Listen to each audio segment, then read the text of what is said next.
కోమటిరెడ్డి సోదరులపై మండిపడ్డారు మాజీ మంత్రి జగదీష్ రెడ్డి. నల్గొండ సభను అడ్డుకుంటామని కోమటిరెడ్డి సోదరులు ప్రగల్భాలు పలికారని జగదీష్ గుర్తు చేశారు. అడ్డుకుంటామని చెప్పి పత్తా లేకుండా పోయారని ఎద్దేవా చేశారు.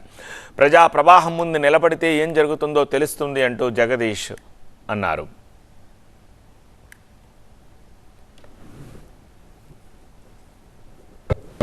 ఈ సభలను అడ్డుకుంటాం, అదేందో చేస్తాం, ఇదేదో చేస్తామని ప్రగల్భాలు మాట్లాడడం మంచిది కాదు. అది మాట్లాడినరు పత్తలేరు. మరి అడ్డుకుంటే రావాల్సి ఉండే. కోమటిరెడ్డి సోదరులు చాడు నిలబడితే ఎట్లా అడ్డుకుంటారో తెలుస్తుండే.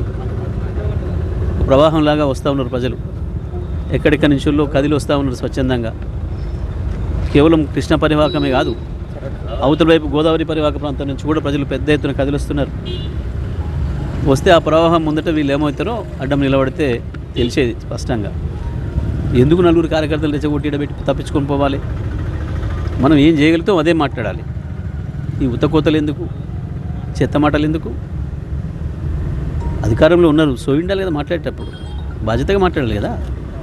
ఒక రాజకీయ పార్టీ సమావేశం పెట్టుకుంటే, సభలు పెట్టుకుంటుంటే ఆడుకుంటారు, ఆపగలుగుతారా? మీరు నిలబడి అడ్డం నిలబడి ఇటువంటి పిచ్చి ప్రయాణాలపై చేస్తే మంచిది కాదు. అది వాళ్ళకి గౌరవం కూడా కాదు.